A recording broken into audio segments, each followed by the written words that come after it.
আসসালামু আলাইকুম ওয়া রাহমাতুল্লাহি ওয়া বারাকাতুহু। জি, আশা করি আপনারা ভালো আছেন। আজকের সবক নাম্বার 18 নিয়ে উপস্থিত হয়েছি আপনাদের কাছে। সবক নাম্বার 18 মিম সাকিনের কায়দা একটু আপনাদেরকে বোঝানোর চেষ্টা করব। যদি আপনারা ভিডিওটি সম্পূর্ণ দেখেন, আশা করি মিম সাকিনের কায়দা পরিপূর্ণ বুঝতে পারবেন ইনশাআল্লাহ।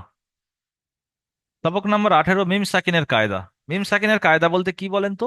যখন মিম থাকবে কোরআনের যে কোনো জায়গায় আর তার উপরে সাকিন থাকবে, মিম তার উপরে সাকিন, ওই মিমটা গুন্না হবে না হবে না, এই নিয়ে কায়দা। মিম সাকিনের পরে আলিফ থেকে ইয়া পর্যন্ত যে কোনো একটি অক্ষর আসবে, কোন অক্ষর এলে কি রকম ভাবে পড়তে হবে সেই নিয়ে এখানে বিস্তারিত বর্ণনা করব। খুব সহজ, খুব সহজ। এর মতো কায়দা সহজ আর নেই। শুধু একটু মুখস্থ করার বিষয় হলো মিম সাকিনের তিনটি কায়দা, এটা মুখস্থ করতে হবে। নাম তিনটি: ইজহারে সাফাবি নাম্বার এক, নাম্বার দুই ইকফায়ে সাফাবি, নাম্বার তিন ইদগামে সাফাবি। দেখেন, ইজহার, ইকফা, ইদগাম এসব কিন্তু নুন সাকিনের কায়দার মধ্যে আছে, কিন্তু এখানে সাফাবিটা চেঞ্জ। নুন সাকিনের চারটি কায়দার মধ্যে ইজহার আছে, ইকফা আছে, ইদগাম আছে, কিন্তু এখানে কি? ইজহারে সাফাবি, ইকফায়ে সাফাবি, ইদগামে সাফাবি। মিমের উচ্চারণ ঠোঁট থেকে হয়, আর সাফাওয়াতুন মানে হোঁট, হোঁট উর্দু থেকে, সেখান থেকে এসছে সাফাবি। তো সেই জন্য ঈদগামে সাফাবি, ইজহারে সাফাবি, এই সাফাবি বলতে হবে এর সাথে, তবে নুন সাকিনের কায়দা থেকে আলাদা হবে। এখন আমরা আসবো ইজহারে সাফাবি কাকে বলে। মিম সাকিনের যে তিনটি কায়দা আছে না, যদি মিম সাকিনের পরে কোরআনের যেখানে পড়বেন যদি বা আসে, ইকফায়ে স্বাভাবিক। আর যদি মিম আসে, ঈদগামে স্বাভাবিক। আর এই বা আর মিম ছাড়া যে কোনো অক্ষর মিম সাকিনের পরে আসুক, সব ইজহারে স্বাভাবিক। তাহলে মনে রাখতে হবে, যদি মিম সাকিনের পরে বা আসে, সেটা ইজহার থেকে বেরিয়ে যাবে, কেন? ওটা ইকফায়ে স্বাভাবিকের সঙ্গে খাস।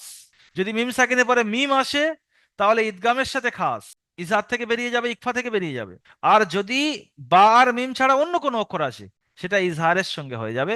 ইজহার মানে বিনা গুণনায় পড়তে হবে, ইকফা মানে একালিপ পরিমাণ গুণনা করে পড়তে হবে, আর ঈদগাম মানে হলো ওই মিমটাকে মিমের সঙ্গে মিলিয়ে একালিপ গণনা করতে হবে। যেহেতু মিম সাকিনের পরে মিম এসছে, ওই মিমটাকে মিমের সঙ্গে মেলাতে হবে এবং একালিপ গণনা করতে হবে। এই ছিল মোট তিনটি কায়দা। চলেন উদাহরণগুলো দেখলে বুঝিয়ে আসবে আরো। দেখেন, ইজহারে সাফাবির প্রথম উদাহরণ হুম ফিহা। এখানে দেখেন মিম সাকিনের পরে ফা এসেছে, তাহলে বা আর মিম ছাড়া অন্য অক্ষর এসছে, তাহলে এখানে ইজহারে সাফাবি অর্থাৎ গুণনা হবে না। হুম ফিহা, কোনো গুণনা নেই। ইজরা কি হবে? মিম সাকিনের পরে বা আর মিম ছাড়া অন্য অক্ষর ফা এসেছে, তাই এখানে বিনা গুণনায় পড়তে হবে। তাই মিম সাকিনকে কি করতে হবে? বিনা গুণনায় পড়তে হবে। ইজরাটা মুখস্থ করে নেবেন। দ্বিতীয় উদাহরণ লাহুম আজরুন। এখানে মিম সাকিনের পরে হামজা এসছে, তাহলে গুণনা হবে না। ইজরা সেম হবে, মিম সাকিনের পরে বা আর মিম ছাড়া অন্য অক্ষর হামজা এসেছে, তাই মিম সাকিনকে বিনা গুণনায় পড়তে হবে। লাম ইয়ালবাসু, লাম ইয়ালবাসু। এখানে দেখেন মিম সাকিনের পরে ইয়া এসছে, বিনা গুণনায় পড়তে হবে। লাম ইয়ালবাসু। এখন চলেন ইকফায়ে সাফাবি। মিম সাকিনের পরে যদি বা আসে, মিমকে একালি পরিমাণ গুণনা করে পড়তে হবে, একে ইকফায়ে স্বাভাবিক বলে। ইন্না রব্বাহুম বিহিম। এখানে দেখানোর বলতে মিম সাকিনের পরে বা একালি পরিমাণ গুণনা। ফাবাশির হুম বি আযাবিন। মিম সাকিনের পরে বা একালি পরিমাণ গুণনা। ইজরা কি হবে? মিম সাকিনের পরে বা এসেছে, তাই মিমকে একালি পরিমাণ গুণনা করে পড়তে হবে। এবার আসবো আমরা ঈদগামে সাফাবি। মিম সাকিনের পরে যদি মিম আসে, তাহলে মিমকে মিমের সঙ্গে মিলিয়ে একালিপ গণনা করতে হবে। যেমন ইলাইকুম মুরসালুন, এখানে মিম সাকিনের পরে মিম, তাহলে এই মিমটা মিমের সঙ্গে যখন মিলে গিয়েছে তাসদিদ চলে এসছে, একালিপ গণনা হবে। ফি কুলুবিহিম মারাদুন। এখানে দেখেন মিম সাকিনের পরে মিম, মিমকে একালিপ পরিমাণ গণনা করতে হবে মিমের সঙ্গে মিলিয়ে। ইজরা কি করবেন? মিম সাকিনের পরে মিম এসছে, তাই মিমকে মিমের সঙ্গে মিলিয়ে একালি পরিমাণ গুণনা করে পড়তে হবে, একে ঈদগাম বলে।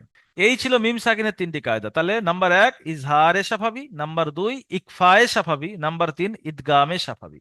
প্রশ্নমালাতে বলছে মিম সাকিনের কয়টি কায়দা, কি কি? মিম সাকিনের তিনটি কায়দা: নাম্বার এক ইজহারে সাফাবি, নাম্বার দুই ইকফায়ে সাফাবি, নাম্বার তিন ঈদগামে সাফাবি। প্রতিটির সংজ্ঞা উদাহরণ সহ বলুন। উদাহরণ সহ। মিম সাকিনের প্রথম কায়দা ইজহারে স্বাভাবিক। মিম সাকিনের পরে যদি বা আর মিম ছাড়া অন্য কোনো অক্ষর আসে, তাকে ইজহারে স্বাভাবিক বলে, বিনা গুণনায় জাহির করে পড়তে হবে। যেমন হুম ফিহা, উদাহরণ, মিম সাকিনের পরে ফা এসছে। দ্বিতীয়, ইকফায়ে স্বাভাবিক। মিম সাকিনের পরে যদি বা আসে, তাহলে একালিপ পরিমাণ গুণনা করে পড়তে হবে, একে ইকফায়ে স্বাভাবিক বলে। উদাহরণ কি হবে? ইন্না রব্বাহুম বিহিম, তাহলে একালিপ গুণনা করে পড়তে হবে ইন্না রব্বাহুম বিহিম, মিম সাকিনের পরে বা। তৃতীয় উদাহরণ ঈদগামে স্বাভাবী। মিম সাকিনের পরে যদি মিম আসে, মিমকে মিমের সঙ্গে মিলিয়ে একালি পরিমাণ গুণনা করে পড়তে হবে, কি ঈদগামে স্বাভাবী বলে। উদাহরণ কি?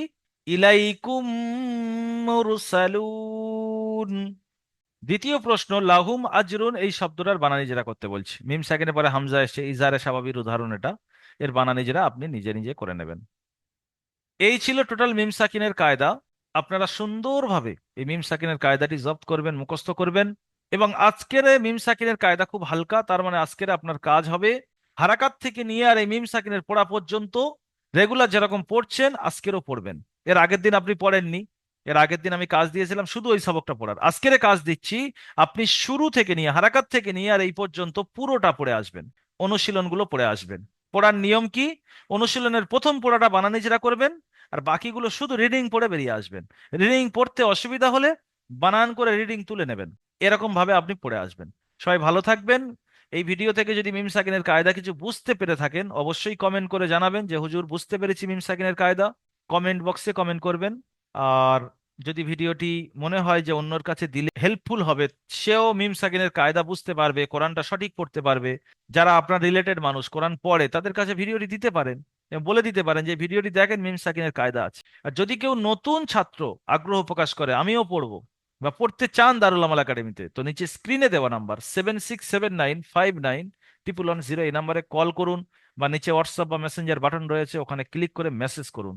ভালো থাকুন, দারুল আমাল একাডেমির জন্য দোয়া করবেন। আসসালামু আলাইকুম ওয়া রাহমাতুল্লাহি ওয়া বারাকাতুহু।